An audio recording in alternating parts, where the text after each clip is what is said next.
a man accused of kidnapping a 14-year-old girl and forcing her into prostitution remains in jail tonight. You saw this interview only on Fox last night at 10. 39-year-old Reginald Hardy accused of kidnapping that girl who was a runaway and forcing her to have sex with different men for money.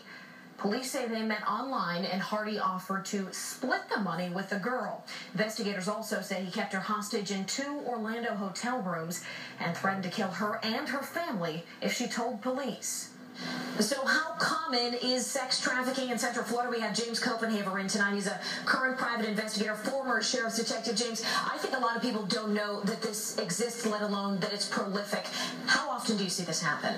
Sonny, we either see it or hear about it quite frequently, and it's happening more than the average person realizes. So do you any numbers? I mean, is there any way to keep track of this? Just on the trip up here today, Sonny, I had done some research, and 2 or 3 of the websites that I accessed rank Orlando as number 2 in the nation, just behind New York. You know, anecdotally, people always say Florida seems like a state where it appears there are a lot of crimes against children, sex crimes against children. Again, in the case we covered yesterday, a 14-year-old girl who claims she was forced into prostitution. Is it truly the case that Florida is I guess it is, it's that bad for this crime?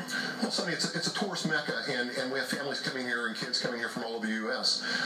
The economy, I think, has some impact to this because if you have a child who is a runaway, that child becomes vulnerable and literally has no way to survive, and she's looking for some comfort. And unfortunately, you have these predators that come along and sweep these kids from off their feet, you know, obviously promising them things and taking care of them financially and making sure they're eating and clothed. And God forbid your child, you know, goes missing or runs away. I mean, what does a parent do?